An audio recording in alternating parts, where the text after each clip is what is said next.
Hi friends, welcome to my YouTube channel. So euphoria అని movie చూడడం జరిగింది. ఇంకా ఎలా ఉందంటే మాత్రం మూవీ అయితే నాకు కొంచెం యావరేజ్ అనిపించింది.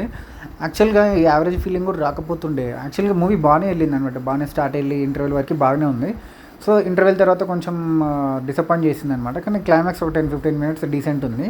ఇంకెందుకు అలా ఉందో మనం ముందు మాట్లాడుకుందాం. ఫస్ట్ పాజిటివ్ విషయం కోసం మాత్రం ఫస్ట్ స్టోరీ లైన్ అనమాట. స్టోరీ లైన్ ఆల్రెడీ రెగ్యులర్ సినిమాలో అంటే మనం నార్మల్గా రేప్ ఇట్లాంటి విక్టిమ్స్కి ఇలాంటి మూవీ చూసే ఉంటాం చాలాసార్లు మనం. కాకపోతే దాంట్లో ఏంటంటే రేప్ జరిగిన అమ్మాయి గురించి అని చెప్పేసి సినిమా అంతా తీసుకెళ్తారు కదా. సో దీంట్లో అట్లా కాదు. ఏంటంటే దీంట్లో రేప్ చేసిన అబ్బాయిల గురించి చూపిస్తారనమాట. సో ఇది కొంచెం డిఫరెంట్ ఉందన్నమాట. అందుకోసం ఇంకోటి పాజిటివ్ విషయం కోసం మాత్రం బ్యాక్గ్రౌండ్ మ్యూజిక్ చాలా బాగుంది. సాంగ్స్ అంతా ఎక్కకపోయినా కానీ బ్యాక్గ్రౌండ్ మ్యూజిక్ అయితే చాలా డీసెంట్గా మంచిగా ఉంది. ఇంకా యాక్టింగ్ కూడా అందరూ మంచిగా ఎవరి యాక్టింగ్ తగ్గట్టు ఎవరి క్యారెక్టర్ తగ్గట్టు బాగా ఇన్వాల్వ్మెంట్ చేశారనమాట.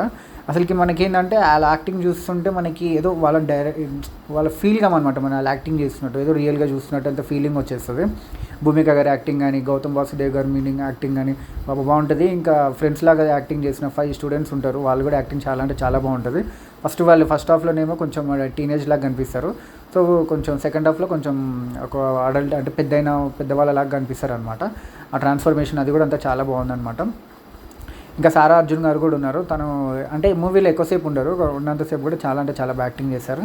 ఇంకా సెట్స్ కానీ అవన్నీ కానీ చాలా బాగున్నాయి. ఇంకా నెగిటివ్ విషయం కోసం మాత్రం ఫస్ట్ ఏంటంటే మూవీ ఇంటర్వెల్ వరకే ఓకే, మంచి డీసెంట్గా ఉంటుంది, మంచిగా ఇంట్రెస్టింగ్ అవన్నీ బాగా వెళ్తుంది అనమాట.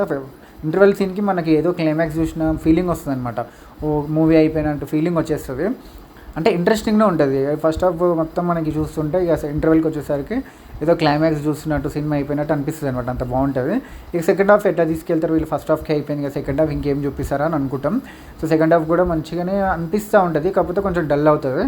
కొంచెం ఏంటంటే ఏదో అవేర్నెస్ కోసం, సోషల్ అవేర్నెస్ కోసం డ్రగ్స్ అని చెప్పేసి ఇంకా స్టూడెంట్స్ అని చెప్పేసి ఇట్లా అని చూపిస్తారనమాట. కొంచెం మదర్ సెంటిమెంట్ కూడా ఉంటుంది సెకండ్ హాఫ్. అది కొంచెం లైట్గా వర్కౌట్ అవుతుంది అంతే. ఇంకా లాస్ట్ 10-15 మినిట్స్ అయితే బాగానే తీసుకెళ్తారనమాట, కొంచెం ఇంట్రెస్టింగ్గానే. సో నాకైతే ఇట్లా అనిపించింది. ఇంకా కొన్ని అక్కడక్కడ మనకి పాజిటివ్స్ ఏంటంటే అక్కడక్కడ మనకి కొంచెం జైల్లో మనకి ఇట్లా చూపిస్తారనమాట. ఖైదీలను ఇట్లా చూపిస్తారు, రేప్ చేసిన వాళ్ళని ఎట్లా చూపిస్తారు అని చెప్పేసి మంచిగా చూపిస్తారనమాట. అది మనకి నాలెడ్జ్ ప్రకారంగా. సో నాకైతే ఇట్లా అనిపించింది. ఇంకా డైరెక్టర్ గుణశేఖర్ గారి గురించి చెప్పాలంటే తను చాలా పెద్ద హీరోలతో పనిచేసి మంచి స్టోరీస్ తీసి ఇలాంటి చిన్న స్టోరీతోటి చిన్న వాళ్ళతో ఎందుకు చేస్తాడో నాకు అర్థం కావట్లేదు. తీయడం అయితే బాగా తీస్తాడనమాట. మనం చెప్పనవసరం లేదు నా డైరెక్షన్ గురించి. సో ఏంటంటే తన రేంజ్ సినిమా కాదని నా ఫీలింగ్ అంతే. సో తను కొంచెం ఇంకా కాన్సన్ట్రేషన్ పెట్టి ఇంకా మంచి స్టోరీ రాసుకొని మంచి హీరో పట్టుకొని తన కంబ్యాక్ కోసం వెయిట్ చేస్తున్నాను అనమాట. సో ఓకే ఫ్రెండ్స్, నాకైతే ఇలా అనిపించింది. Okay friends, thank you.